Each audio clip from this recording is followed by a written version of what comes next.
Now, he was already dangerously disturbed. Had been ever since his father died.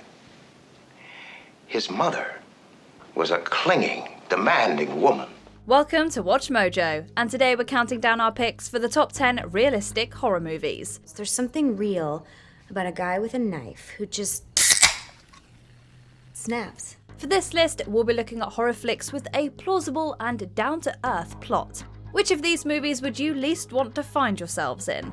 Let us know in the comments below. Number 10, Misery. Stephen King isn't the most grounded writer out there. What with the alien clown things and haunted hotels. I guess you could say the Overlook Hotel here has something about it that's like shining. But sometimes he dips into the realm of psychological horror, and Misery is arguably his best work in that regard. The movie adaptation is also one of his best, complete with an Oscar-winning performance from Kathy Bates. I can imagine what you might be thinking of me, but you see, Paul, it's all okay. Last night it came so clear. I realize you just need more time. Eventually you'll come to accept the idea of being here. It seems like every other day there's a tragic news story about a kidnapping or an imprisonment, and Misery captures the experience in horrifying detail. The story also has roots in the author's personal life. King tried writing a high fantasy book called The Eyes of the Dragon, but fans immediately rejected it because it wasn't horror.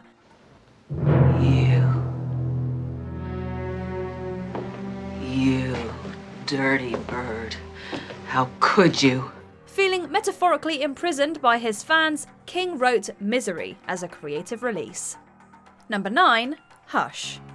Today, director Mike Flanagan is one of the biggest names in horror, with huge studios and huge studio money behind him. But back in 2016, he was making intimate horror films with his wife, Kate Siegel, for $1 million. I'll pop by tomorrow and brush up signs. I'm gonna get good. I'm determined. Hush is a simple home invasion thriller with a twist. Maddie Young, a reclusive horror writer, is both mute and deaf, which severely hinders her defense.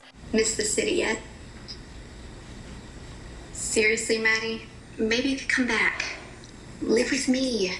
I worry about you. Some of the movie's most white-knuckle scenes are utilised through this twist, with Maddie's lack of hearing leaving her in a vulnerable state. Like most home invasion flicks, Hush is very much rooted in everyday crime and danger. Seriously, Maddie, maybe you could come back and live with me. You know, I worry about you. You never know when your fellow man will decide to attack. Number 8, Audition. Today, Takashi Miike's psychological horror film is remembered for its revolting climax.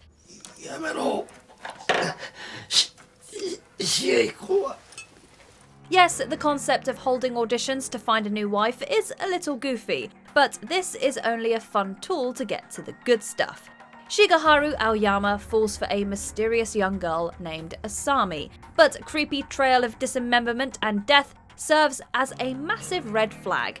あの女もやめにした方がいいんじゃないか。いや、そんなことはできないよ。これで終わりなんてそんなできないって。He pursues her anyway and discovers the truth. Asami is deeply unhinged and has a thing for torturing people. The reception to Audition was unlike anything else at the time, with many critics noting its deeply disturbing and naturalistic atmosphere. これはね、骨付きのお肉でも簡単に切り落とせるのよ。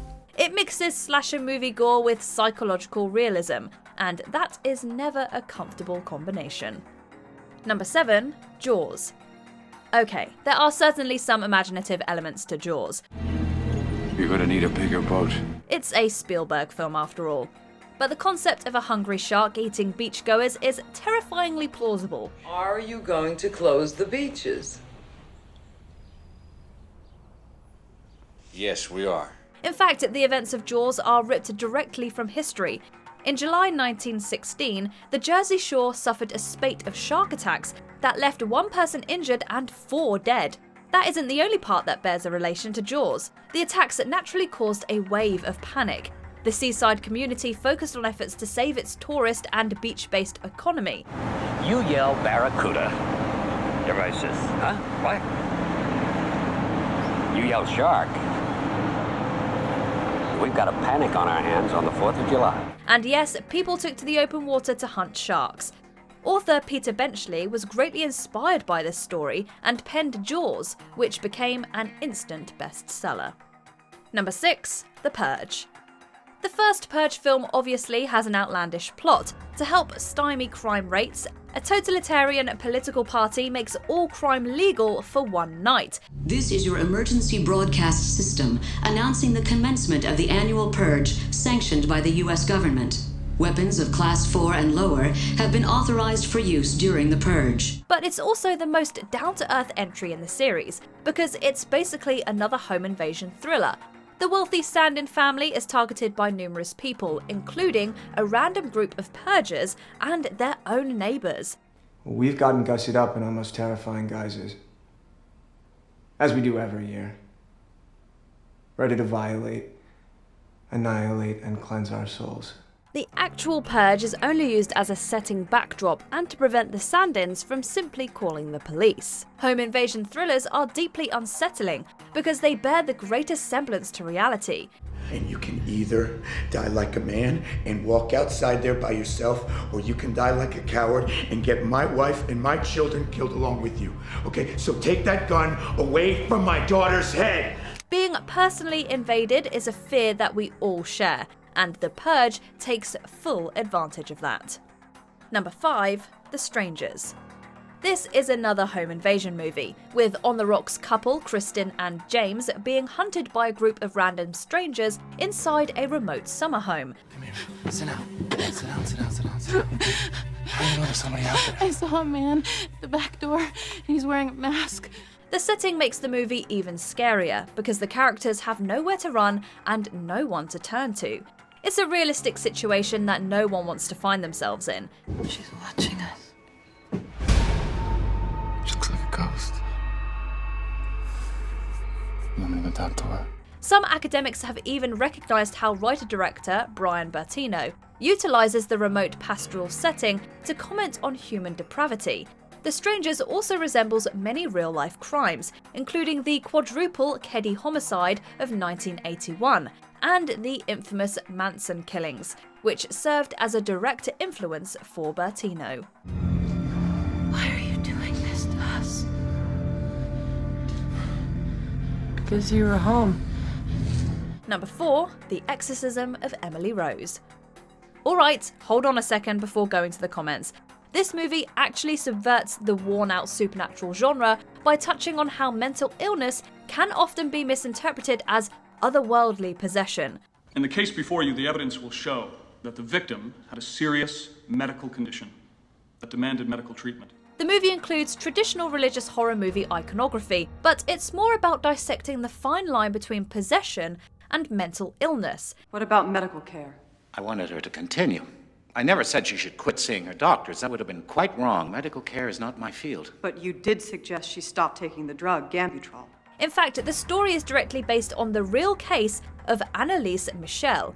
Michel was a young Bavarian woman who suffered from psychosis and underwent 67 exorcisms, as her family believed that she was possessed. She ultimately died of malnutrition, and both her parents and the priests were found guilty of negligent homicide. In the case of the People versus Father Richard Moore, we, the jury, find the defendant guilty of negligent homicide. Number 3. Psycho. A major influence on the horror genre, Psycho is all about the psychology of Norman Bates. Matricide is probably the most unbearable crime of all. Most unbearable to the son who commits it. So he had to erase the crime, at least in his own mind. One of the greatest movie serial killers, Bates has a split personality and often takes the appearance of his deceased mother. He kills those he feels attracted to, wishing to belong solely to his mother. Do you go out with friends? Well, a boy's best friend is his mother. Bates embodies the traits of many killers, specifically Ed Gein.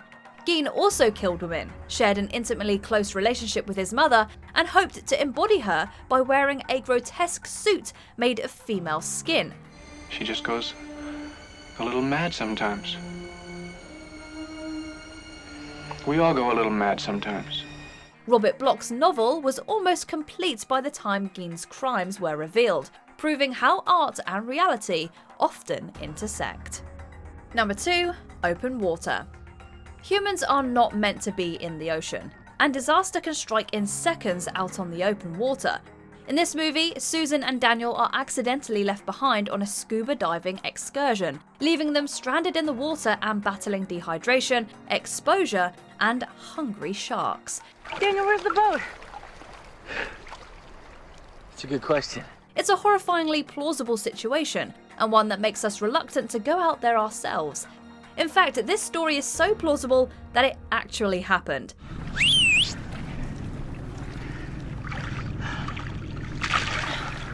I don't think they can see us. The movie is based on the disappearance of Tom and Eileen Lonergan, who too were accidentally abandoned while diving in the Great Barrier Reef. Like Susan and Daniel, both Tom and Eileen are presumed to have perished at sea.